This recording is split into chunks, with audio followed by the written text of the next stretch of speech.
Hernández es jefe del Servicio de Arancel de la Aduana de España desde febrero de 2019. Es presidente del Comité de Sistema Armonizado de la Organización Mundial de Aduanas desde septiembre de 2021 y vicepresidente del Comité de Ética de la OMA desde febrero de 2021. Cuenta con formación académica de licenciado en Ciencias por la Universidad del País Vasco y doctor cum laude en Química Orgánica, también por la Universidad del País Vasco. Ha trabajado también como administrador principal, director adjunto en la Organización Mundial de Aduanas, es profesor químico del Laboratorio Central de Aduanas en Madrid, es investigador y maitre de Conference en College de France, París, e investigador en instituciones académicas. Es reconocido por la OMA como experto en clasificación arancelaria y laboratorios de aduanas y ética aduanera. Cuenta con más de 100 actividades formativas presenciales en 80 países del mundo y 15 publicaciones en revistas internacionales y comunicaciones a congresos. Domina además su lengua materna, el español, el inglés y el francés. Este congreso se enaltece con la presencia de don Álvaro. Muchas gracias por acompañarnos. A continuación, su exposición. Gracias a ti por la presentación. Buenos días a todos de nuevo. Me toca dar la segunda ponencia de este congreso. Nos vamos sentando poco a poco. Recordé que el reto de ayer mío era familiarizados con el sistema armonizado. Bueno, pues el reto mío de hoy es que nos divirtamos un poco todos. Ese va a ser el reto. Y para eso os voy a necesitar. No quiero solamente ser yo el que hable, sino que querría que sobre todo los estudiantes. Ayer los de Panamá teníais excusa porque teníais 12 horas de autobús, pero hoy ya no tenéis excusa, así que tenéis que participar. Yo quería empezar haciéndoos una pregunta. ¿Quién sabe lo que es un burdégano?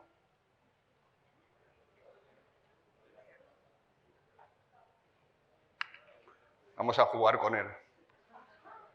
¿Qué es un burdégano? No. Probando. Ok. Que yo recuerdo es como un tipo de burro pequeño, de carga. No sé si estoy por ahí. Más o menos, sí. El burro es el que es hijo, digamos, de la yegua con el burro. Y el burdégano es el que es el caballo con una burra. Eso es, muy bien. Este es el burdégano. El burdégano es un animal híbrido que resulta del cruce de un caballo con una burra. El animal pues no es muy bello, es pequeñito y es normal porque ha sido concebido por una burra que es más pequeña que una yegua. Lo normal es que el caballo se aparee con la yegua, pero bueno, en este caso pues el caballo vio a la burra y, como decimos en España, una mala tarde la tiene cualquiera. ¿Y por qué estoy hablando del burdégano? ¿Qué os dice el burdégano desde el punto de vista de la clasificación arancelaria? Pues es la primera partida del sistema armonizado. Es decir, la primera partida, la 0101, son los caballos, los asnos, los mulos y los burdéganos vivos. ¿De acuerdo? Bueno, en el sistema armonizado hay una regla que, aunque no esté escrita, y eso lo quiero dejar muy claro, no está escrita, no es una regla legal. A medida que aumentamos la complejidad del producto, va aumentando el código arancelario. Es decir, pasamos productos más complejos, aumentamos el capítulo, aumentamos la sección, aumentamos la partida. Y aquí lo veis, esto es un ejemplo. La partida 0101, la más sencilla. La primera, los caballos, los asnos, los mulos y los burdéganos vivos. Si hacemos más complejo al pobre burdégano, ¿qué hacemos con él? Pues hacemos carne congelada. Entonces la carne ya, digamos que es el resultado del tratamiento del burdégano vivo. Y nos vamos a la partida 0205, donde tenemos la carne de animales de la especie caballar, asnal, etc. Y si aún lo complicamos más, es decir, si a esa carne ya le añadimos aditivos, le añadimos sal, le añadimos pimienta, pues seguimos avanzando en el sistema armonizado. Nos vamos del capítulo 2 al capítulo 16, donde tenemos la partida 16.01, las preparaciones de carne. Y esto lo vamos a ver prácticamente todos los capítulos del sistema armonizado. En el capítulo 10, en la partida 10.01, tenemos el trigo. Bueno, ¿cuál es el resultado de la transformación del trigo? Pues la harina. Cuando molemos el trigo, conseguimos la harina de la partida 11.01. Y si seguimos elaborando esa harina, lo que hacemos es conseguir pasteles, tartas, galletas, y ya nos iríamos al capítulo 19. Bueno, pues esta es una norma que normalmente se cumple, pero jamás argumentéis desde un punto de vista legal que estéis clasificando un producto en una determinada partida porque es más compleja y está más adelantada. Que yo lo he visto en recursos de abogados argumentar, no, es que como en el sistema armonizado un grado mayor de complejidad lleva una partida más alta, pues lo clasifico aquí. No es un argumento legal, es algo que se observa. Bueno, pues yo a lo largo de mi ponencia de hoy, que van a ser casos prácticos de clasificación arancelaria, vamos a hacer un poco lo mismo. Vamos a empezar, digamos, en las partidas más sencillas, en los capítulos primeros, y si nos da tiempo, 40 minutos que tenemos, y llegaremos hasta los capítulos más complejos, ¿verdad? Bueno, pues ahí va una primera pregunta que os quiero plantear. Esto es un producto que vamos a clasificar. Es un set. Es un set acondicionado para la venta al por menor que podemos comprar en un supermercado y que nos dice que se llama cena de espagueti para dos. Y dentro del paquetito vamos a ver paquete de espagueti sin cocer. El espagueti sin cocer se clasifica en la partida 1902. Un paquete de queso, que se clasifica, si fuese individualmente, claro, en el 0406. Un botecito de tomate, que individualmente se clasifica como salsa de tomate en la partida 2103 y se clasifica para la venta al por menor. ¿Alguien me puede decir así de simple vista cómo clasificaría este producto? A ver, por favor, pásale el baloncito aquí a la compañera. Yo sinceramente lo clasificaría como paquete de espagueti sin cocer, basándome en la regla de clasificación 3B, que es la del carácter esencial. Efectivamente. Fenomenal la respuesta. Es decir, en el sistema armonizado, la regla 3B nos gobierna la clasificación de los sets, de los surtidos. Y nos dice que cuando tengamos un set con varios componentes, lo vamos a clasificar en la partida del componente que imparta el carácter esencial al conjunto. Claro, para el sistema armonizado el concepto de set es más restrictivo que fuera de esta sala. Fuera de esta sala conocéis las cestas de Navidad, ¿verdad? Bueno, una cesta de Navidad puede tener chocolate, turrón, champán, vino. Eso fuera de aquí lo pueden considerar un surtido. Aquí no. Porque para que sea un set desde el punto de vista del sistema armonizado tiene que tener tres condiciones. La primera, que tengamos más de un producto que se clasifican en partidas distintas del sistema armonizado, como es este caso. La segunda, que se clasifiquen conjuntamente acondicionado para la venta al por menor, que también es este caso. Y la tercera, que es más difícil de que se cumpla y más difícil de ver, es que todos esos elementos conjuntamente estén diseñados para satisfacer una función específica. Aquí está claro, todos estos elementos conjuntamente forman un set para una función específica, que es que nos comamos unos espagueti con tomate en casa y lo clasificamos en el elemento que le confiere el carácter esencial, que lógicamente es el espagueti.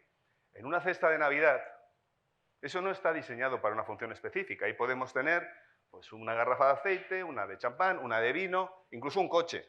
He visto cestas de Navidad que van con un coche. Eso, cuando no cumple como set, no podemos aplicar esta regla 3B y tenemos que clasificar los componentes individualmente. No sé si está Rodolfo por aquí. Rodolfo. Rodolfo me había pedido que hiciese una presentación para clasificar productos entre todos en el sistema armonizado, pero he cambiado de idea. Lo va a hacer la inteligencia artificial. Sí, lo va a hacer la inteligencia artificial y esto no es broma. Cuando estuve en México hablé con un compañero español que trabajaba en una empresa de ingeniería artificial y me dijo que ellos habían encontrado software de inteligencia artificial para clasificar productos en el sistema armonizado. Y yo le pedí, mándamelos por favor que los quiero analizar y os los voy a enseñar. Este es el primero. Él me dio los dos que en su opinión eran más prometedores y que, pues como decíamos ayer, prácticamente nos iba a dejar sin trabajar a los clasificadores. Es un software de inteligencia artificial para clasificar de la universidad, perdón, del Departamento de Aduanas de las Islas Bahamas. Y yo le he metido, he estado haciéndolo, lo confieso, esta noche, le he metido, pues más sencillo todavía, le he quitado hasta el queso. Le he dicho que me clasifique un set a base de pasta y salsa de tomate. Bueno, no es tan complicado, ¿no? Bueno, pues esta es la respuesta que me da la inteligencia artificial. 210320 como salsa de tomate. Lo podéis ver, podéis meteros vosotros y vais a ver que no estoy mintiendo, que este es el resultado que me da. Es decir, no solo no me está clasificando bien el producto, sino que encima, como decía ayer, no me está dando ninguna base legal, ni me lo está justificando, ni nada. Bueno, pensé que a lo mejor era un problema de este software y pasé al siguiente que me había dado mi amigo. Y este es americano, se llama Census, United States Census Bureau, y también es lo mismo, es básicamente que tenemos que poner el producto y nos lo clasifica en el sistema armonizado. Y esta es la respuesta que nos da la inteligencia artificial para clasificar este producto. Nos dice, el producto que estás clasificando se considera como un producto complicado, que normalmente requiere que cada componente se clasifique individualmente. O sea, pero nos dice algo que sí que es verdad, algo que sí que es cierto, pero que es, digamos, echar balones fuera, ¿no? Puede usted pedir una clasificación vinculante a su aduana que le dará la clasificación. Yo creo, Rodolfo, que tenemos que seguir clasificando nosotros. No nos va a servir la inteligencia artificial. De todas las maneras, en relación con esto, cuando nos dice, pida usted una consulta vinculante, una decisión anticipada a su aduana, ¿sabéis lo que es eso? ¿Sabéis lo que es una decisión anticipada de la aduana? Os lo voy a intentar explicar porque es algo que ayer lo mencionaba nuestro compañero Thompson, que aparece ya como obligatorio en el Acuerdo de Facilitación de Comercio, y también la OMA lo pone como una de las recomendaciones, que todas las aduanas del mundo tengan un programa de clasificación anticipada. Imaginaros que yo quiero importar en mi país flores, estas flores. Pero tengo dudas, porque no sé dónde clasificarlas. Y si las clasifico en una partida, voy a pagar el 2%, que, bueno, si pago el 2% me puede interesar la operación de comercio. Pero la otra partida que me puede dar la aduana es una que pagaría el 20%. Y en ese caso ya no voy a hacer la operación de comercio. Pero tengo miedo de hacer la operación y que me cobren el 20%. Entonces yo lo que voy a hacer, yo no sé si en Costa Rica se puede hacer eso, es pedir a mi aduana una información arancelaria vinculante. Es decir, le voy a pedir a la aduana que antes de hacer la importación me diga de modo vinculante dónde me va a clasificar ese producto. Entonces la aduana me va a decir, bueno, si usted importa ese producto con esas características, va a pagar el 2% porque se lo voy a clasificar en esa partida. Y la aduana me firma un contrato en el sentido de que durante 3 años, o 4 años, o 5 años, dependiendo del país, yo sé que me lo va a clasificar en esa partida y no en otra. Con lo cual voy a tener una seguridad jurídica. Voy a saber a ciencia cierta qué es lo que va a pasar. Después yo haré lo que quiera, lo importo o no lo importo, pero voy a tener esa seguridad jurídica. En Europa lo tenemos prácticamente en todos los países, en Estados Unidos, en Canadá, en Japón, y vosotros en vuestros países pues también lo deberíais tener porque es una obligación del Tratado de Facilitación del Comercio. ¿De acuerdo? Es una decisión que toma nuestra aduana. Pero también es importante tener en cuenta la jerarquía de las clasificaciones arancelarias, porque nuestra aduana nos va a dar una clasificación que va a ser buena, pero imaginemos que en un momento dado en la Organización Mundial de Aduanas ese mismo producto, esta misma flor, la clasifica en otra partida. Es decir, tiene otro criterio. Nosotros nos hemos equivocado y lo clasifica. ¿Cuál predomina? Pues siempre la clasificación de la Organización Mundial de Aduanas, porque los criterios que adopta la Organización Mundial de Aduanas son vinculantes para todos los países. Con lo cual, si nosotros tenemos criterios nacionales de clasificación arancelaria y en un momento dado la Organización Mundial de Aduanas saca un criterio para ese mismo producto divergente, debemos anular el de nuestro país porque debemos seguir lo que dice la Organización Mundial de Aduanas. ¿De acuerdo? ¿Alguna pregunta hasta ahora? Bueno, pues vamos a seguir ahora clasificando de verdad.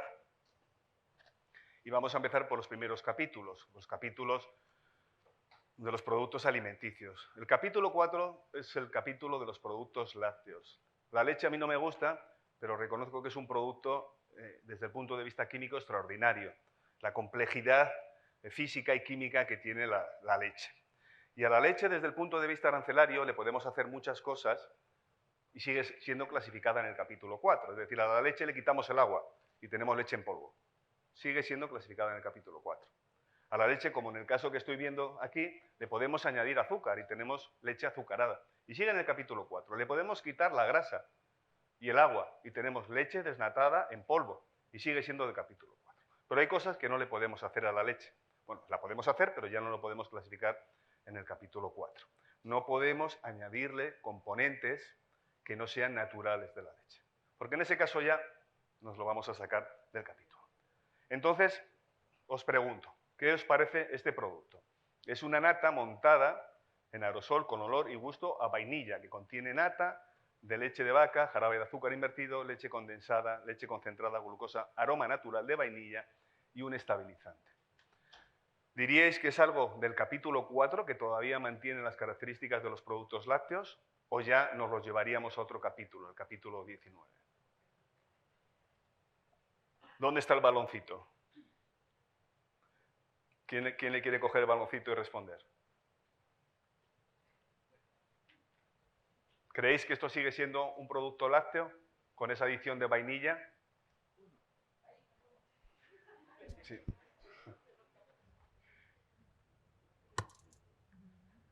Que yo sepa, la leche, cuando se la ordeña, no tiene vainilla. Con lo cual, esto ya ha perdido las características de los productos lácteos. Es decir, cuando tenemos un producto, aunque tenga el 99% de leche y un 1% de vainilla, esto ya ha perdido el carácter de un producto lácteo. No va a saber a leche, no va a oler a leche, va a ser amarillento y va a oler a vainilla. Simplemente esa adición del 0,5% ya nos lo excluye del capítulo 4 y nos vamos a las preparaciones. Es decir, lo que comentaba al principio. Cuando estamos transformando demasiado un producto ya nos vamos a ir a un capítulo superior. Vamos del capítulo 4 al capítulo 19. Esto es una preparación de un producto lácteo que va al capítulo 19. Y mirar algo que la gente lo llama queso, huele a queso, sabe a queso, parece queso, y seguro que si vamos al supermercado lo vamos a encontrar en el apartado de los quesos. Pero el queso tiene un problema, que como viene hecho de leche de vaca o de oveja, pues tiene colesterol. Y entonces hay gente que tiene problemas de colesterol y lo que quiere es tomarse un queso, pero sin colesterol. Con lo cual, hay algunos quesos que el fabricante le quita esa leche de la vaca y lo sustituye por un aceite vegetal, un aceite de oliva, un aceite de girasol, que ya no tiene colesterol. Y al final, pues resulta lo mismo, pero es un queso que no tiene la leche de vaca, que tiene la leche vegetal. Os preguntaría lo mismo, ¿creéis que esto es un queso del capítulo 4 o ya es algo más elaborado que nos deberíamos llevar a otro capítulo? A ver, sin timidez. ¿Esto es un queso?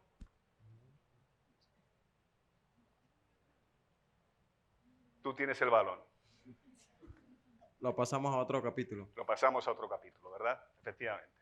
Hay una nota legal que nos dice que excluimos del capítulo 4 aquellos productos en los cuales hemos sustituido la grasa de la vaca por una grasa vegetal. Con lo cual, aunque lo llamen queso, aunque lo veáis como queso, y aunque esté en el supermercado como queso, pues no es un queso. Esto se va al capítulo 19. ¿Y el chocolate blanco? Porque clasificamos en el capítulo 18 el chocolate. La partida 1806, el chocolate. ¿Qué haríais con el chocolate blanco? ¿Es un chocolate del capítulo 18 o no es un chocolate? ¿Sí? ¿No? No es chocolate. ¿Alguien cree que es chocolate? ¿Quién ha dicho que sí?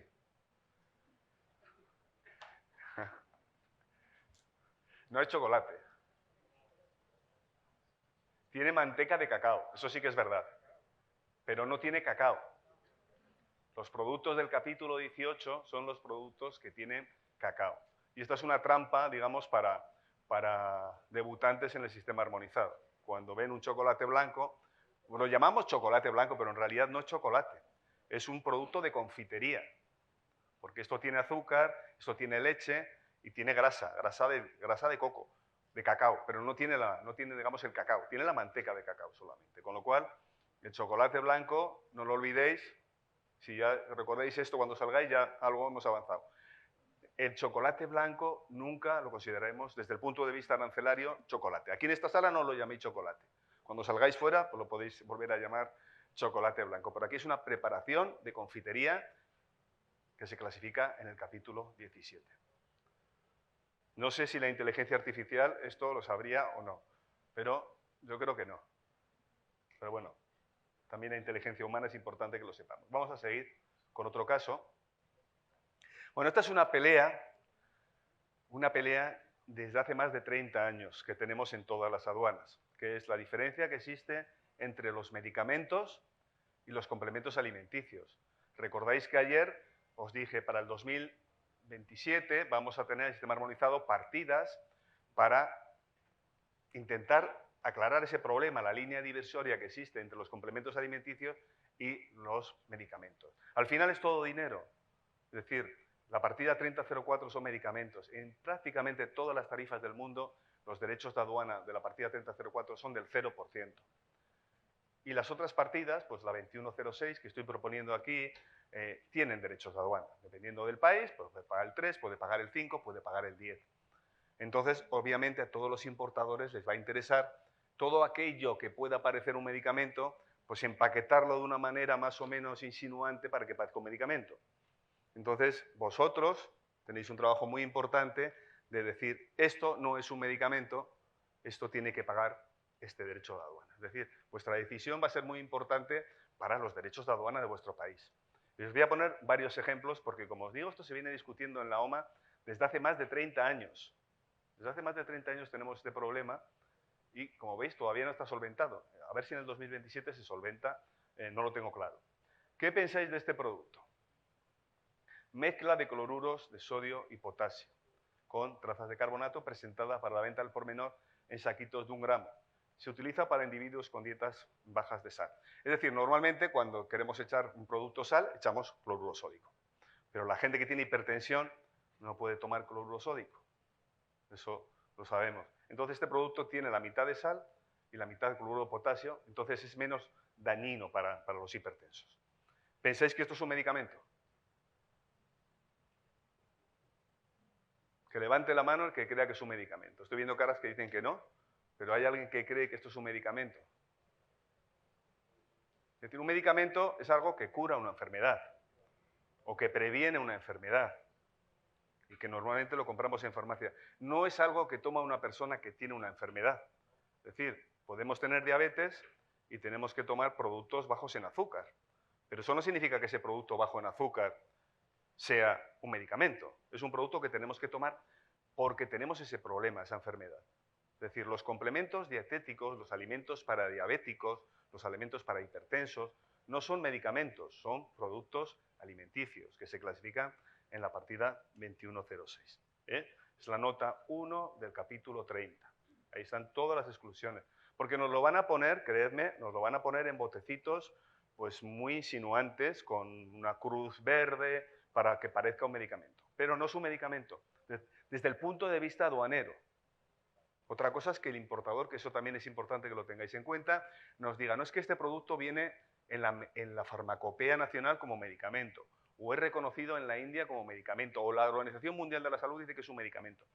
Perfecto, no tenemos nada en contra de eso.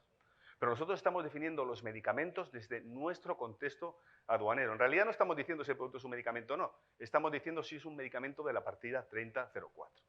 Es decir, eso es lo que estamos haciendo. No nos compliquemos con otras cosas que no son realmente decisivas a la hora de clasificar. Vamos a poner alguno más complicadito. Estas pastillas para la garganta. Esto fue un caso muy controversial que se discutió en la OMA. De hecho, son 2 casos. Mirad el de la derecha. El Strepsil, seguro que lo conocéis. El Strepsil tiene un 90% de azúcar y el 10% restante es 2,4-diclorobencilalcohol y amilmetacresol. Esos productos son antifungicidas, es decir, previenen las infecciones. Entonces la pregunta, para el producto de la derecha, ¿es un medicamento de la partida 3004?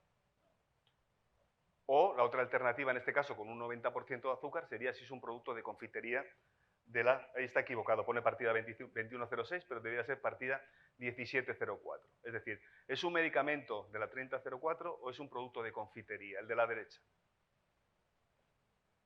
No tengáis miedo en contestar, porque esto se discutió en la OMA y prácticamente el baloncito para allá, por favor, echarle el baloncito a la persona que está levantando la mano. Esto en la OMA se discutió y se aprobó donde se aprobó, pero con bastante, digamos, con bastantes votos en favor de uno y otro. O sea que cualquier respuesta es perfectamente válida aquí. Yo luego os contaré qué decidió la OMA en los dos casos. Para mí es de la partida 17. De la partida, del capítulo 17, Sí. partida 1704. Porque tiene sacarosa. Pues eso lo dijeron muchos países. Pero la mayoría dijo que era un medicamento. La mayoría dijo que era un medicamento porque esto realmente sí que es verdad que está previniendo y está ayudando a eliminar digamos, las infecciones que podamos tener en la garganta.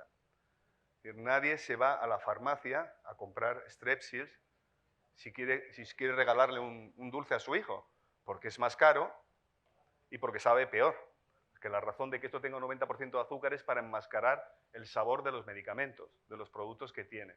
Con lo cual, pero está bien, te digo que muchos países votaron a favor de la 1704. Todos los casos que están aquí son casos de la OMA. Y si son casos de la OMA, sí. Son casos de la OMA es porque hubo realmente una disputa entre varios países. Sí, por favor, adelante.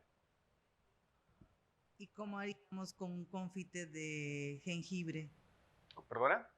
¿Cómo haríamos con un confite de jengibre? Bueno, habría que ver la composición. Si no tiene principios activos en contra de una enfermedad... Sí. Pero me cura. ¿Qué cura? Me cura, el confite de jengibre me cura. Mira, el criterio de la OMA para... No lo discuto, pero te voy a decir cuál es el criterio de la OMA de 1998 para decir que un medicamento es un medicamento. Primero, debe tener un principio activo. El jengibre no tiene un principio activo. Principio activo estamos hablando de vitaminas, de hormonas, de antibióticos. Tiene que tener un principio activo. Y tiene que ser claramente reconocible mediante una dosis específica para prevenir una dolencia específica. Es decir, esos productos que tú te lo tomas porque tienen ginseng, que tienen jengibre y tú te lo tomas y te alivia la garganta, facilita el trato intestinal y te quita el dolor de cabeza, eso no es un medicamento. Eso es un producto de esos milagros, pero no está realmente indicado para una dolencia específica y no tiene un principio activo. Tenemos que mirar las tres cosas. Y mira el producto de la izquierda, que igual te da un poquito de luz. Es parecido aparentemente, pero no es lo mismo. Es también una pastilla para la garganta, pero en este caso tenemos un 99% de azúcar, ¿de acuerdo? Y el resto, el 1%, es mentol, eucaliptol, canfor, benzilalcohol y tolú bálsamo. ¿Alguien ve aquí un medicamento? ¿Es igual que el anterior o no? No es igual. Primero, el porcentaje de azúcar es mayor. No es del 90, es del 99. Pero bueno, incluso con un 1% de un principio activo podríamos pensar, bueno, a lo mejor ese con un 1% sirve. Hay muchos medicamentos que tienen un 1% de principio activo. Pero es que el resto no tiene ningún efecto terapéutico. El resto es tolú bálsamo, es canfor, es benzilalcohol, como si fuese jengibre. Realmente no es algo que esté reconocido en medicina como un principio activo para... Pero tú sigue tomándolo. Sí te cura. Vamos a ver esto. En muchas ocasiones se plantea el debate de si la obesidad en sí misma es una enfermedad. Bueno, os ahorro el debate. La Organización Mundial de la Salud reconoce la obesidad como una enfermedad. ¿De acuerdo? Con lo cual, si decidimos que esto trata la obesidad, va a ser un medicamento. Pues es un producto, fijaros cómo lo presentan, ya con esa forma kilo-off tan bonita, tan atrayente. 15 minutos para los 40, ¿no? De acuerdo. Preparación alimenticia adelgazante o antisobrepeso a base de carbohidratos, harina de guar, vitaminas, ácido cítrico y colorantes. ¿Esto es un medicamento contra la obesidad? ¿Alguien que tiene obesidad se toma esto y se cura? No. Para la obesidad los carbohidratos no es lo mejor. Esto es algo que se toma una persona que está haciendo un régimen y que tiene que complementar esa pérdida de minerales, de carbohidratos, con este producto. Es decir, es un complemento alimenticio para esas personas que sí que están siguiendo un régimen, pero esto no cura la obesidad. Con lo cual, esto no puede ser un medicamento de la partida 3004. Esto es una preparación alimenticia de la 2106. Pero vamos a ver el caso siguiente, porque puede pareceros similar, pero no lo es. Y esto lo recuerdo bien porque me tocó a mí llevarlo cuando estaba en la OMA. Es un producto que se llama Orlistat. Se presenta en pastillas. El Orlistat es una sustancia química que cuando está en el interior del organismo lo que hace es inhibir el metabolismo de los ácidos grasos. Dicho de otro modo, nosotros nos metemos pues, un plato de tocino y en presencia de este producto el cuerpo no lo absorbe, no lo metaboliza, directamente el cuerpo lo elimina.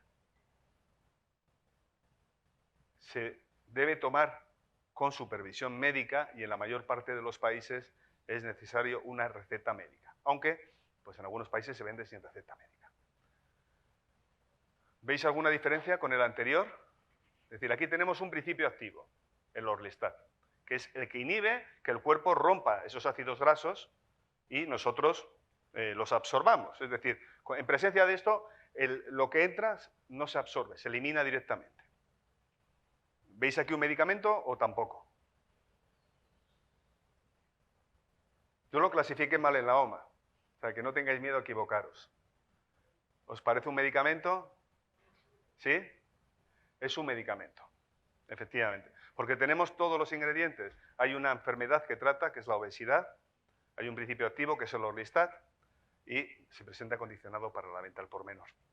Seguro que alguien está pensando, esta noche tengo una fiesta, me voy a tomar la pastillita y me voy a inflar a tomar grasas porque así no... ¿Alguien lo ha pensado? Pues que no lo piense porque tiene efectos secundarios. Entre ellos la flatulencia. ¿Estáis avisados?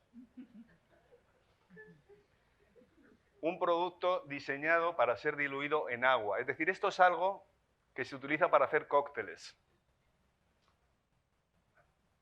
Algo que utilizamos en coctelería. El señor, cuando va a preparar un mojito, se compra este producto y lo que hace es diluirlo 1:4.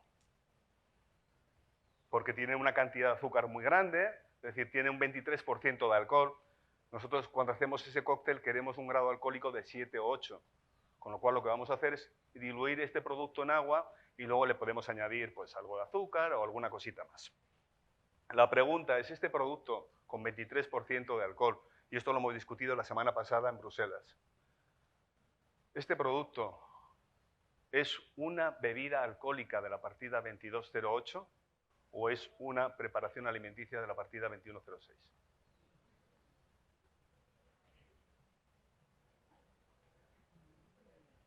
Para aliviaros la presión, para que podáis contestar, os diré que España lo clasificó mal.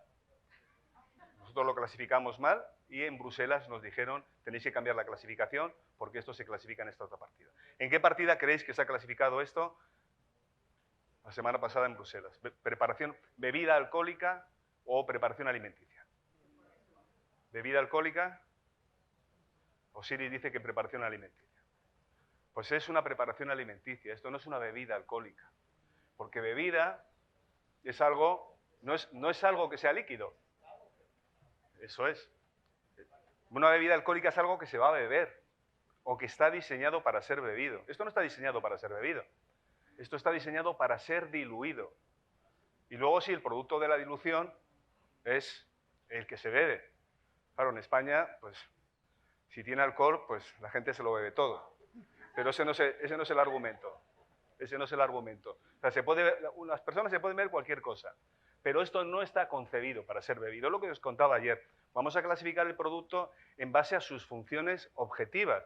Y la función objetiva de este producto no es una bebida, es un precursor de una bebida.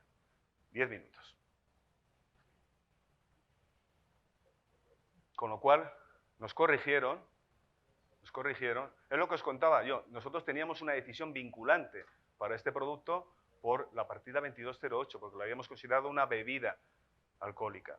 En Bruselas nos dijeron, no, ustedes han equivocado, esto es una preparación alimenticia, la 2106, con lo cual volvimos a Madrid con las orejas gachas y tuvimos que revocar esta decisión porque, como digo, no podemos ir en contra de lo que nos digan en Bruselas. Vamos a seguir con otro caso que lo hemos discutido en el Comité de Sistema Armonizado en marzo y ha sido bastante, digamos, controversial. Lo voy a leer, es una preparación líquida de frutas que están destinadas a ser consumidas como helados. Es decir, esto se mete en el congelador y se ve como helado. Lo que pasa es que por facilidad de transporte, esto no se importa congelado, esto se importa en forma líquida. Nos ahorramos el coste del contenedor refrigerado, lo importamos en forma líquida, con lo cual el señor cuando se lo lleva a su casa ya lo congela él en su casa y se lo come congelado, porque esto hay que comerlo congelado, no hay que comerlo líquido, pero el producto se importa líquido. Entonces la cuestión es, ¿cómo clasificaríamos esto? Pues tenemos una partida para los helados, la partida 2105, y tenemos otra partida para, bueno, por las preparaciones alimenticias, 2106. La 2106 ya veis que está en muchos lados, porque es lo que llamamos una provisión residual. Es decir, cuando no tenemos otro sitio donde clasificarlo, si es algo que se va a utilizar en alimentación, lo metemos ahí en la 2106. Esto lo podemos clasificar como helado, teniendo en cuenta que la función es ser congelado en casa. ¿Lo clasificaríais como helado? Sí, tienes el baloncito ahí. Sería al revés con lo del que dijo anteriormente. Digamos que el alcohol no era alcohol porque venía una presentación y en este caso es al revés. Va líquido, pero su función es ser un helado. Tú lo clasificarías como preparación alimenticia. Como helado. Como helado. ¿No crees que vas en contra del texto de la partida? Si el texto de la partida nos dice helados y lo que tenemos es una preparación líquida, no helada, ¿tú crees que lo puedes clasificar ahí? Antes no hemos ido en contra del texto de la partida. Antes decíamos, la partida dice bebidas alcohólicas, pero lo anterior no era una bebida, era un líquido. Preparación alimenticia. Preparación alimenticia, ¿verdad? Claro, no podemos, por mucho que digamos que esto va a ser convertido en un helado, lo que no podemos es ir nunca en contra del texto de la partida. Antes no hemos ido en contra del texto de la partida, porque hemos dicho esto no es una bebida. O sea, una bebida no es cualquier líquido que la gente se beba. Es algo que está concebido para ser bebido. Esto es un helado, que sí, que está concebido para ser un helado, pero cuando lo estamos viendo en la aduana, no es un helado. Es lo que contaba ayer del coche. Es decir, vamos a clasificar los productos tal y como se presentan a despacho aduanero. Si este mismo producto, con esta misma composición, nos lo presentan congelado, lo clasificaremos como helado. Pero si lo que tenemos es un líquido, es un líquido. Es lo que está viendo el aduanero. Por eso esto lo ha clasificado la OMA después de años de discusión, porque había países que decían que esto era una bebida, que tampoco es una bebida, porque no está diseñado para ser bebido, está diseñado para ser congelado y luego chupado, tampoco bebido. Con lo cual, 2106. Este es un caso muy curioso que se discutió hace varios años en la OMA. Vosotros sabéis lo que es un emético. Emético es algo que nos hace vomitar. Es decir, si a nosotros nos ponen un 1% de emético en el café, automáticamente lo vamos a vomitar. Bueno, pues un emético es algo que se añade como medida de seguridad a muchos productos tóxicos, a muchos pesticidas, porque en algún momento dado pues es un polvito blanco que a lo mejor un niño se lo come por accidente, ¿no? Entonces, en presencia de ese emético, el niño automáticamente lo va a vomitar, inmediatamente. Luego habrá que llevarle al niño a hacerle un lavado de estómago y demás. Eso es un emético. Entonces, el capítulo 28, el capítulo 29, solo nos permite los productos puros, al 100%, o conteniendo algunos productos que se añaden por seguridad o transporte. Un producto que tenga el 99,8% de pentaclorofenol, que es ese producto tóxico, con un 0,2% del emético añadido, teniendo en cuenta lo que os he dicho, el capítulo 28 solo permite los productos puros al 100% o conteniendo algo por seguridad. ¿Lo clasificaríais en el capítulo 28? ¿Consideráis que ese emético es algo de seguridad o transporte? Sí, ¿verdad? Efectivamente, lo mismo. Lo que dice Osiris es muy cierto. Es decir, muchas veces, por lo menos en mi casa, que teníamos bombona de butano, mi madre decía, huele a butano. Se ha abierto la bombona. No huele a butano, huele al aditivo que le hemos añadido al butano para identificar el olor del butano. Porque el butano no huele a nada, nos asfixiaríamos. Pero gracias a ese aditivo, cuando hay un escape de butano en casa, lo estamos oliendo. Pero no olemos el butano, olemos el mercaptano que estamos añadiendo, que hemos añadido por seguridad. Esto es exactamente el mismo concepto. Pero mirad el segundo caso. 99,5% de pureza. El mismo producto, el pentaclorofenol. Sigue teniendo añadido ese 0,2% de el emético, lo que nos hace vomitar. Pero además le hemos añadido un 0,2% de colorante, porque ese colorante le va a hacer al producto más atractivo a la venta. Lo va a hacer más, digamos, más bonito para los animales o para lo que sea. Es decir, lo va a hacer apto para un uso específico. ¿Qué pensaríais de ese producto? ¿Pensáis que sigue siendo un producto puro del capítulo 28? No, ¿verdad? Porque ya le estamos añadiendo algo que lo hace apto para un consumo específico y no lo estamos añadiendo por seguridad. Con lo cual, muchas veces la composición química es lo importante. El porcentaje nos da lo mismo. Muchas veces cuando estamos clasificando un producto químico nos dicen, bueno, es puro 100%, sin problema. Es puro al 99,5%. Nos da igual que sea al 99,5, al 99, al 97 o al 90. La pregunta que hay que hacer no es cuánto tiene de lo otro, sino qué es lo que tiene, qué es lo que hemos añadido. Porque si es un aditivo que lo hace especial, ya no es un producto puro. Si es un producto, como decía Osiris, para marcar el butano, para vomitarlo por transporte, perfecto. Pero si no, no. Con lo cual, cuidado con los productos químicos. Tenemos que saber no cuánto, sino qué es lo que está añadido. No sé si me da tiempo todavía algún caso más. El ácido hialurónico. Y con esto vamos a terminar. Nos llegó a España una cuestión de cómo clasificábamos el ácido hialurónico. Y el importador nos dijo, ya está, clasifíqueme usted el ácido hialurónico. Bueno, el ácido hialurónico no es un producto químico de constitución definida, es una mezcla de polímeros muy compleja. Y entonces le dijimos, bueno, ¿para qué lo va a usar usted? ¿Cómo se presenta? ¿Qué composición tiene? Y entonces nos dijo que en realidad eran 3 productos lo que estaba importando. Uno era este, una solución de ácido hialurónico que se presentaba en una inyección, en una jeringa, y que tenía un efecto lubricante sobre las articulaciones. Es decir, un ácido hialurónico, mi padre se lo inyecta, para las personas que tienen problema de artritis, es decir, alivia los dolores. Ese ácido hialurónico porque tiene un peso molecular determinado para eso. ¿Dónde lo clasificaríais? En este caso hay 3 opciones. La 3004, medicamentos. La 3307, productos de belleza. Y la 3824, mezcla de productos químicos. Vamos, que nos quedan 3 minutos nada más. Y tenemos que clasificar los 3. ¿Esto os parece un producto de belleza, un medicamento o una... Campbell. 3004. Efectivamente, esto es un medicamento, porque viene acondicionado en una jeringa y diseñado para ser metido en nuestra rodilla. Existe otro tipo de ácido hialurónico, que aunque se llame igual, la composición química es distinta, tiene otro peso molecular. Es decir, si alguien también tiene tentaciones de cogerse de la rodilla y ponérselo para quitarse las arrugas, puede ser un desastre. Y esto se presenta condicionado para la venta al por menor, para ser inyectado y corregir arrugas. ¿Os parece un medicamento? ¿Os parece un artículo de belleza? ¿O os parece una mezcla de productos químicos? A ver, que corra el balón. No quieren contestar. A ver.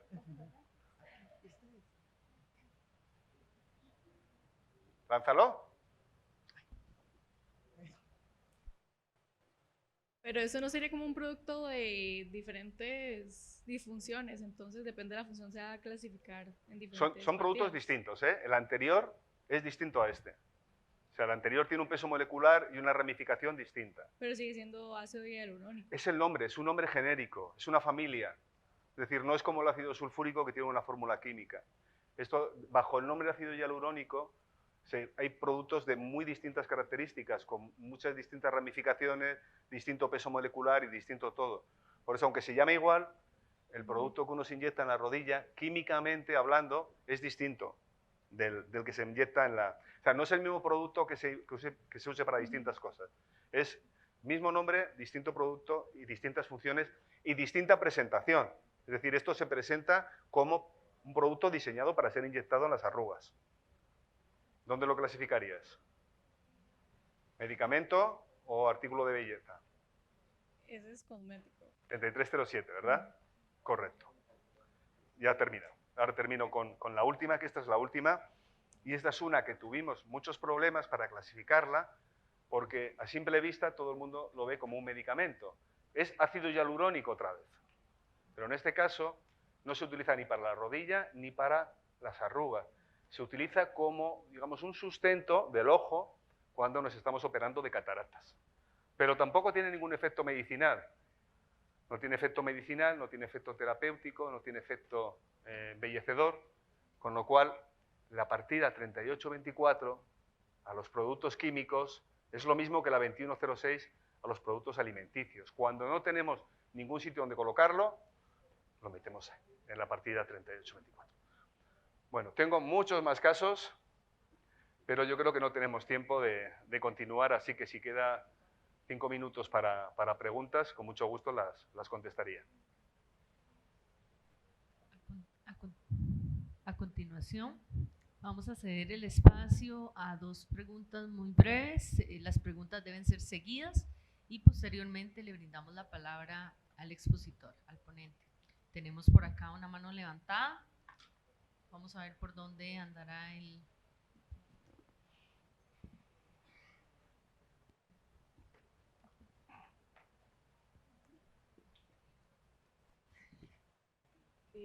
Creo que sería... Bueno, buenas tardes. Primero que todo me gustaría agradecerle por su presentación, por todo lo que ha hecho estos 2 días. Es muy increíble. Y quisiera, mi pregunta es, usted nos comentó que hubo un problema con el galón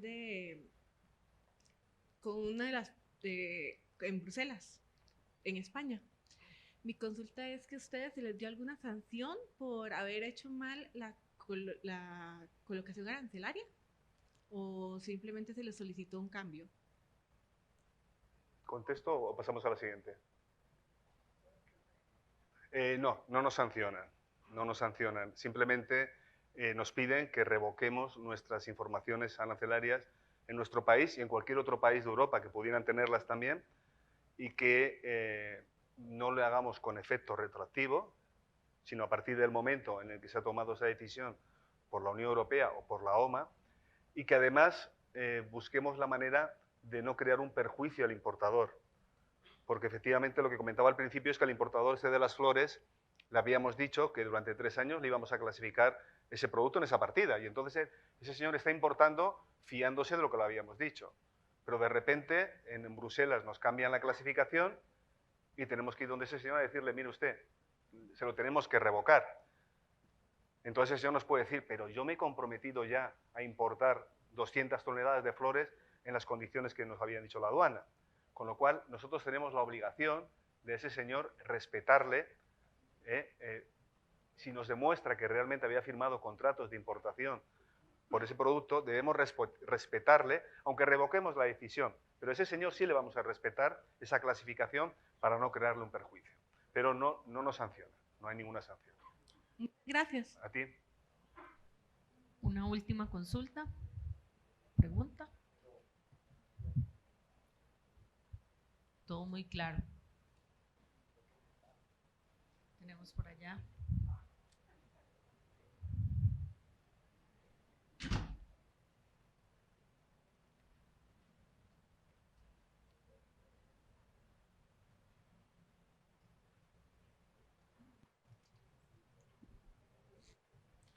Díaz, usted mencionó que en algunos países de Europa, incluyendo España, se puede solicitar la clasificación a la aduana de manera previa y se obtiene seguridad jurídica. ¿Podría ampliar un poco de eso, por favor? ¿Un poco de? ¿Podría ampliarlo para saber cómo funciona? Sí. Cualquier importador de la Unión Europea puede pedir en cualquier país de la Unión Europea una información arancelaria vinculante. Todos los países de la Unión Europea emiten informaciones arancelarias vinculantes y todas las informaciones arancelarias vinculantes emitidas por los países miembros son reconocidas por el resto de los países de la Unión, porque estamos en una unión aduanera, es decir, una información arancelaria vinculante que emiten las aduanas suecas son reconocidas por España, Portugal y por todos los países de la Unión Europea. Desde el momento que el solicitante nos pide la información, tenemos obligación de admitírsela a trámite en menos de 30 días y emitírsela en menos de 120 días. Y, en teoría, son vigentes por un periodo máximo de 3 años. Por supuesto, pueden ser revocadas en el caso de que haya criterios divergentes por parte de la Unión Europea, de la OMA o sentencias de los tribunales. Eso en primer lugar. Todas las decisiones que publicamos se almacenan en una base de datos, que las podéis consultar todos, porque es una base de datos abierta a todo el mundo. Hay cientos de miles de productos en esa base de datos, con lo cual sería raro que en un momento dado vosotros tuvieseis un producto a clasificar que no estuviese. Si lo queréis buscar es muy fácil. Vais a Google, ponéis EU, European Union, y BTI, Binding Tariff Information. Y directamente os va a llevar a esa base de datos enorme, con, como digo, cientos de miles de productos con la clasificación. Como digo, cuando revocamos una información arancelaria vinculante, no lo hacemos con efecto retroactivo, sino que lo hacemos en el momento que la revocamos. Todo lo que ha pasado hasta ese momento es válido y a partir de ese momento ya está revocada. E incluso, como ha dicho la compañera, le podemos dar al señor un periodo de gracia para que importe. Sin embargo, si descubrimos que hemos emitido esa información en base a información falsa o incompleta, en ese caso sí que la vamos a anular. Y anular significa que la vamos a eliminar y al señor le vamos a decir que nos devuelva todo el importe que se ha beneficiado por una incorrecta clasificación arancelaria que fue emitida en base a datos falsos. Yo no sé si te sirve o tienes algún dato más. Así está bien. Muchas gracias. Está bien, gracias. Le agradecemos a don Álvaro por su muy ilustrativa presentación y le otorgamos el certificado de agradecimiento por su participación en el Congreso. Muchas gracias. Esta no me la robes, ¿eh?